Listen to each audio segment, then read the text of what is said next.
Good morning, Southern California, AM 1220, KHTS. Your host, Fred Arnold, on the Valley Industry Association Business Spotlight. I'm joined by Michael McGrath.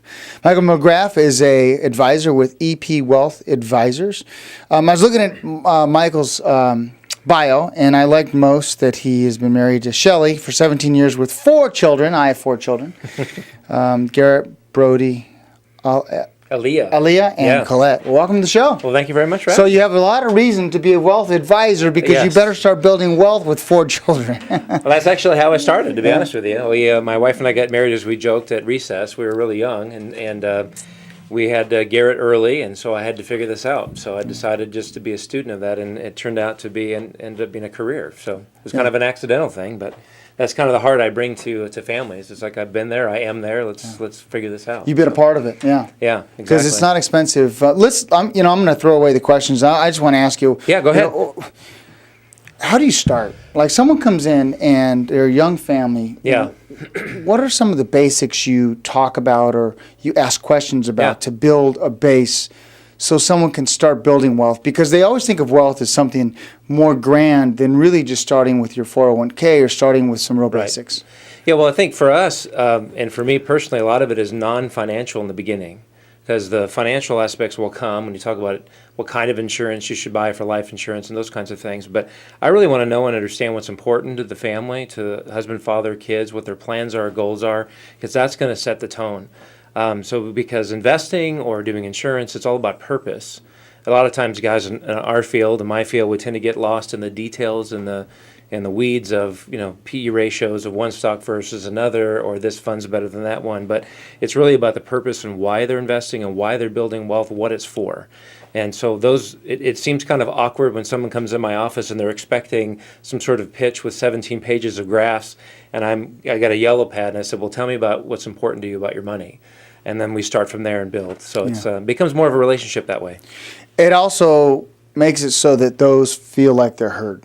Well, yeah, and you as the advisor, you need to hear them. If you were their therapist or their pastor, you have to understand what's going on, right? So it's not that different. It's to understand, well, where are you coming from? What's your background in terms of finances? How was your parents? How did they run this? So I need to understand where you're coming from, and then I can figure out how not only tell you what to do, but how to go about it. Some people talk about life-changing events and how life-changing events get you to think of your investments, your protection, your plan. It starts with graduating from high school, and then college, and then getting married, and graduating from college, and then or getting a master's, and then getting married. Let's talk about talk about that, because people sometimes just come to you when those life-changing events happen because they're like, uh-oh, I got to do something. Yeah. And that was me. My wife, we got pregnant young. We weren't really expecting that, and so I was like, what do I do now, right? So I'm looking for somebody to help me with this, and I couldn't really find somebody that would listen to me and hear me out, so I just decided to pick up books and read them and go. So it's kind of, again, I come from that perspective, but it depends what the life-changing event is. But I joke a lot of times people don't buy the house insurance until there's smoke coming out of the back of the house. So sometimes, or a flood. It's already started, it's already happened. So sometimes there's some catch-up to do. But you start with, first of all, your job, your career. I look at that as an investment. So whether you're talking about paying for college, and that, how much you want to invest in this in order to generate a career. But I think like people look at bonds for income. Well, your career is your income. So focus on that job first and that career. What's important to you about that? How much can you make? How much time does it take to really build that career? Do you want to be the attorney at one of the big firms working 100 hours a week? Or do you want to do something that's less time consuming, but you may make less? So you kind of talk on those, again, value type things. But that income then drives how much can you save, how much then can you invest, how much can you afford in insurance. And so I kind of start right there with a young family to figure out, are you going to be 2 income, or are you going to be 1 income, and all of those sorts of things. Is there ever times in which you feel that you need more protection, let's say in investing in something? And let me give you an example. Stock market runs up, doubles in 6 months or whatever, 2 years or 3 years. Well, I hear this now that we've hit all these highs in the market. When's the crash? Yeah, exactly. It's interesting. Let's talk about that since you asked me. I was talking to someone that was relatively wise on this subject, and I said, well, what do you think of this? And his comment was pretty interesting. He goes, the difference between several years ago and today is there's money on both sides of the aisle right now. There's money in cash and there's money in the market. So there's money so it's not like everything's lopsided. Right. How do you see this market? Well, there's a phrase one of our money managers shared with me. He said, bull markets don't die of old age, they die because of speculation. And that's what happened in 2006 and 7 with the housing market. That's what happened in 1909 with the technology stocks. We don't see a lot of speculation. We actually see the opposite. People are actually afraid still to take too much risk. So we look at the valuation of the equity market. I'll think of the U.S. and the S&P 500. Look at the valuation of that versus expected return. Look at bonds and their expected returns versus valuation. But people still have 40-50% on average in bonds. So there's not like this swing that's gone over to stocks. So our team has said, now we have a whole staff of CFAs that run their monitors all day long and they research this, but they've said at the end of the day we expect the stock market in the U.S. to kind of plod along pretty nicely for another couple of years. Nothing great, but that whole idea that we're some speculative bubble just doesn't play out in the math. Yeah, it doesn't play out in the math in the real estate industry either.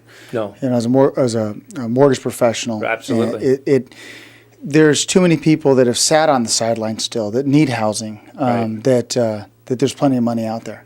And the exciting thing about that is we all need to build our wealth in our retirement. Right. Because the government's no longer going to take care of us. They're going to actually take more from us. Right. As we get they've older. already started. They've already started. Yeah. And we're all going to need housing. Right. So those two main investments, I think they're going to do okay over the years. You think, because the demand's got to be there. And I was curious, and just this morning they were talking about the Case-Shiller Index came out and talking about the increase in values just in those 20 cities, but it was slower and the pace is slowing down. And to me, that was good news in my little weird mind, because I thought, well, what happened, and you would know this better than me, but I watched it from an investor's perspective. 04, 05, 06, affordability went out the window. And then it created all of these people reaching too far, in part.